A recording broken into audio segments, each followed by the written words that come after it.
ሰላም እንዴት ናችሁ? ሁሉ ሰላም፣ ሁሉ መልካም ነው። እንግዲህ በአዲስ መልኩ መተናል። ቻናሉን ሰብስክራይብ አድርጉ፣ ላይክ አድርጉ፣ ሼር አድርጉ። በጣም አስገራሚ ነገር ነው የምናየው። በህይወታችን ውስጥ ህይወታችን ለመቀየር ብዙ ነገር ነው ጥረት የምናደርገው። አንዳንድ ህይወት ደግሞ ሰርክል ነው የምትሆነው፣ አዙሪት። እንሮጣለን፣ እንተጋለን፣ ግን ከዛ ውስጥ አንወጣም። ጠዋት መውጣት፣ መግባት፣ ከዛን ያን ሰርክል ነው የምናደርገው ሁሌ። ያ ድግግሞሽ ግን ህይወታችን መቀየር ይችላል ወይ? ዛሬ የምናደርገው ነገር ነገ የምናደርግ ከሆነ ህይወታችን መቀየር እንችላለን ወይ?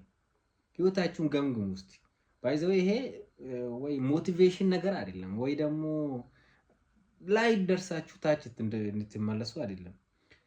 የዛሬ የሆነ የነቃችሁበትና ህይወቴን በቃ ማሻሻል አለብኝ፣ መቀየር አለብኝ፣ ከትላንት ዛሬ የተሻለ ማድረግ አለብኝ ብላችሁ እያሰባችሁ የነበራችሁ የሆነ ጊዜ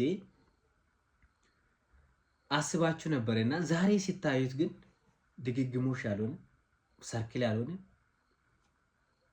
ጠዋት የሆነ ስራ ትገባለህ፣ ስራ ጀመርክ፣ ትሰራለህ፣ ትውላለህ፣ ትገባለህ ወደ ቤት፣ ትተኛለህ፣ ትበላለህ፣ ትጠጣለህ፣ ትተኛለህ። ያንን ታደርጋለህ ነገ እየደገምክ 2016 17 18 19ም ልገባ እየተቃረብን ነው።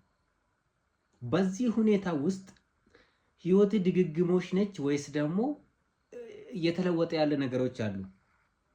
ለውጥ ካለ በጣም ጥሩ ነው። ሞር ለውጡ እያደገ እንዲሄድ ማስቀጠል ነው የሚጠበቅብኝ። ለውጥ ከሌለ ግን እዛው መውጣት መውረድ ከሆነ እዛች ጋር አሁን ፈተሽ ማድረግ ያለብን። እንዴት ነው የምንፈትሻት ነው? አንድ የተወሰነች 5 ፖይንቶች እናያለን። ከዛ በፊት ግን ቻናሉን ሰብስክራይብ አድርጉ። ወዳችኋለሁ ደግሞ። ስለዚህ ህይወቴ አዙሪት ከሆነብኝ ውስጥ እንዴት መውጣት አለብኝ? ምን ማድረግ አለብኝ? አዙሪት አንደኛ ላይ አዙሪት እንደሆነብህ ማባነን አለብህ። ማወቅ ነው ወይ አይደለም? አዙሪት ነኝ አዙሪቱ ሰርክል ውስጥ ነኝ ወይስ ውስጥ ነኝ ወይስ አይደለሁም? ማወቅ አለብህ ማለት ነው። ካላወቅ መቀየር አይችልም። ለምሳሌ ችግር አለብህ እንበል። ምን አይነት ችግር እንዳለብህ ሳታቅ ችግር ነው። በቃ ብዙ አይነት ችግር ሊኖርብህ ይችላል። የገንዘብ ችግር ሊኖርብህ ይችላል። የጤና ችግር ሊኖርብህ ይችላል። ሰዎች ጋር ለመግባባት ችግር። ያን ችግሩን ሳታቅ ችግር ነው ብቻ በድፍኑ ችግር። በዛ ነው እንደዛ አይነት የተለመደ ስለሆነ ነው። ምን አይነት ችግር አለብህ ነው። ትሰራለህ ግን ተመሳሳይ አይነት ስራ ግን ገቢው ተመሳሳይ፣ ህይወት ወጪው ተመሳሳይ። ህይወትን መቀየር አችልም። ወደ ላይ ማትወጣም ወደ ታች ማትወጣም፣ እዛው ተመሳሳይ። ያ ከሆነ አዙሪት ውስጥ እንደሆንክ ማወቅ አለብህ፣ መባነን አለብህ ማለት ነው። ኦኬ ምን ማድረግ አለብኝ ከዚህ በኋላ? አሁን ማሰብ ትጀምራለህ። አዙሪት ውስጥ ሰርክል ውስጥ መሆኑን ከተረዳ በኋላ ማሰብ ትጀምራለህ። ግን መጀመሪያ ማወቅ ይጠበቅባል። አዙሪት ውስጥ መሆን፣ ሰርክል ውስጥ መሆን ማወቅ ይጠበቅባል። መደበኛ ህይወት የሚባል ነገር አለ። እውነት አቅም ማለት ከመደበኛ ውስጥ መውጣት የማይችልበት አቅም የለውም። አንተ ማለት ከማይሆን ቦታ ተነስቶ ሚሊዮነር ቢሊዮነር የሆኑ ሰዎች የሉ። አንተ አቅም የለም ታዲያ? ምን አንተ እነሱን መድኃኒዓለም ባርኮ አንተን ረግሟል ነው አይደለም? ውስጥ ያለ ነገር ስላልተረዳ ነው ወዳጄ። እሱን ነው መንቃት፣ እሱን ነው መባነን። አሁን ማወቅ ኦኬ ህይወቴን ለካ የተሻለ ነው ብዬ ያረጋለሁ ብዬ ስሮጥ ለካ እየደጋገምኩ ነኝ። ስለዚህ ምን ማድረግ አለብኝ? ኦኬ አሁን የሆነ ነገር መቀየር እንዳለብህ ትረዳለህ።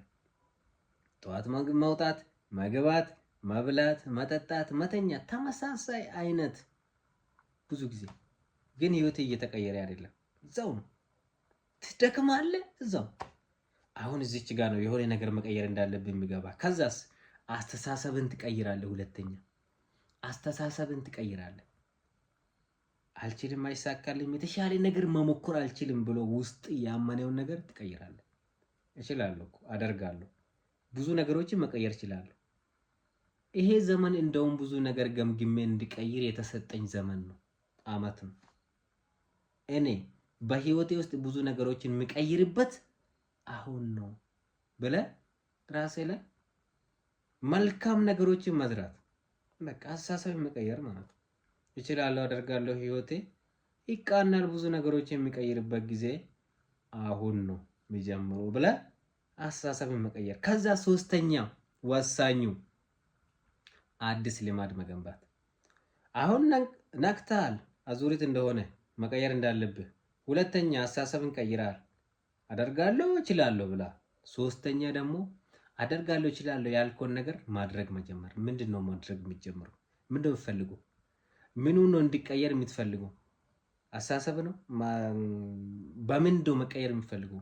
በፋይናንሻል፣ በጤና፣ በእውቀት ምንድነው መቀየር የምትፈልገው? መቀየር የምትፈልገው ነገር ላይ በትንሽ በየቀኑ ትንሽ ትንሽ ነገር ተግባር ማድረግ፣ ሀቢትን መቀየር። ጠዋት ጠዋት የምተኛ ከሆነ ጠዋት ጠዋት ምን ማድረግ? መነሳት።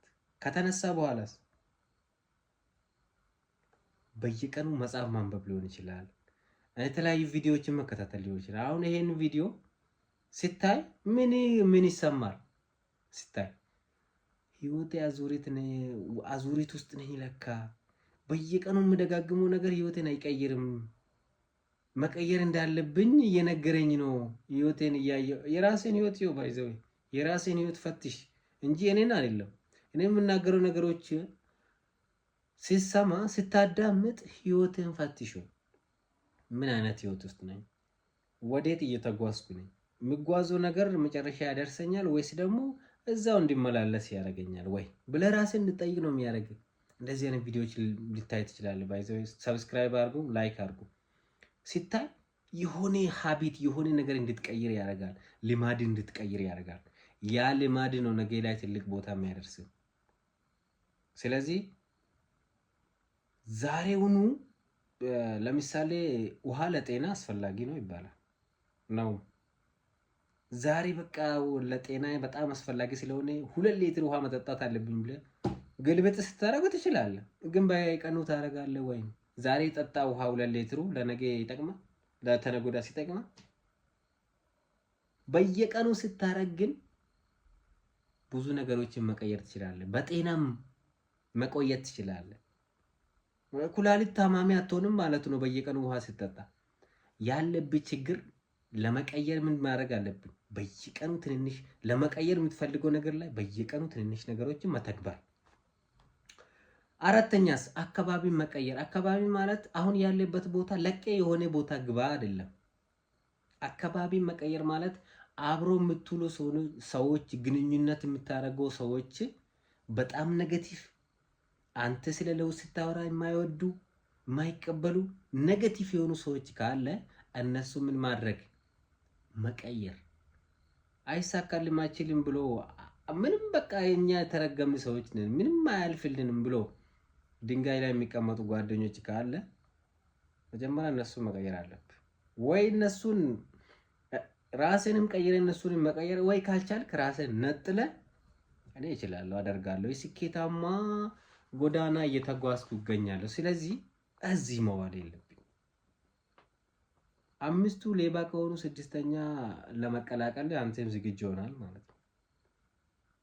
ሌላ ደግሞ 5ቱ በጣም ፖዚቲቭ ስለ ስኬት የሚያወሩ፣ ስለ ስኬት የሚያጠኑ፣ ስለ ስኬት ትልልቅ ስራዎችን ለመስራት ፍላጎት ያሉ ሰዎች ጋር ከዋልክ አንተም 6ኛ ልትቀላቀል ነው ማለት ነው። በቃ እችላለሁ የሚሉ ጓደኞች ካለ አንተም የማችልበት እችላለሁ የሚል ትልቅ አቅም አለኝ የሚል ጓደኛ ጋር መዋል፣ ስራ የሚያሰራ ጓደኛ ጋር መዋል።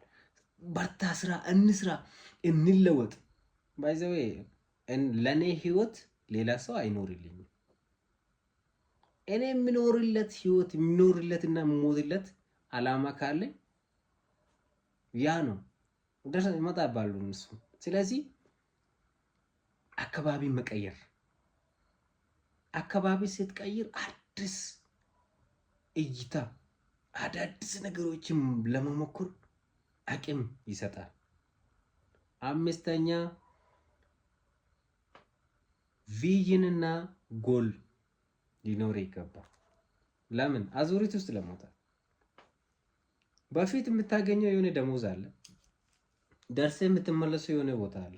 ዛሬስ ከዛ የበለጠ ሌላ ነገር እየሞከርክ ነው፣ እየተገበርክ ነው። ህይወትን ለመቀየር ብዙ ነገሮችን ለመቀየር ጥረት እያደረክ ነው። ስለዚህ ትንንሽ ተግባራቶች ውስጥ ምንድነው ማግኘት የምትፈልጉ?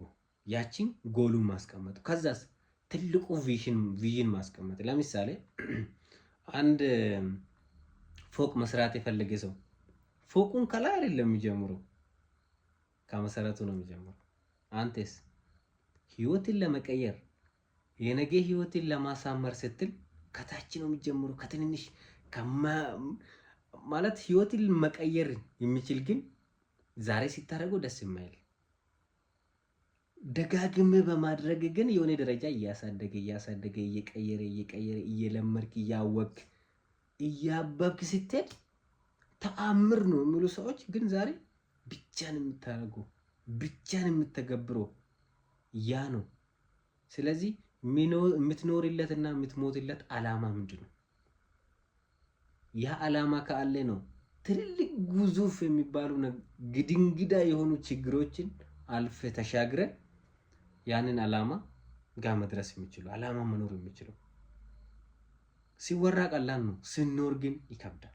ስለዚህ አንተ ደግሞ ቀለል ያለ ህይወት መኖር ትፈልጋለህ ነገ ላይ። ዛሬስ ከባባድ ችግሮችን መጋፈጥ። ለምን? ትልቅ አላማ አለ። ትንሽ አላማ ያለ ሰው ትንሽ ነገር ነው የሚገጥመው። ግብብዳ አላማ ያለ ግን ትልልቅ ቻሌንጆች ይገጥማል። ትልልቅ ሰዎች ይነሱባል። ሰላም ነው ከኔ ጋር እየኖሩ ነው ከኔ ጋር እየበሉ ነው የምትለው ሰዎች ይነሱባል። እነሱም አልፈ የምትሄድበት ግን አቅም የሚሰጥ አላማ ነው፣ ራዕይ ነው ማለት ነው። የምትኖርለት አላማ ነው። አላማ ሊኖር ይገባል። ያንን አላማውን ደግሞ እየገመገምክ ስትሄድ እነኚህ አዙሪት የሆኑብህ ህይወት ውስጥ መውጣት የሚችልበት እነኚህ 5 ፖይንቶች በህይወት ውስጥ በጣም አስፈላጊ ናቸው። ቻናሉ ሰብስክራይብ አድርጉ። ቁም ነገር መስማት ስለመጣችሁ በጣም ወዳችኋለሁ። ቴንክ ዩ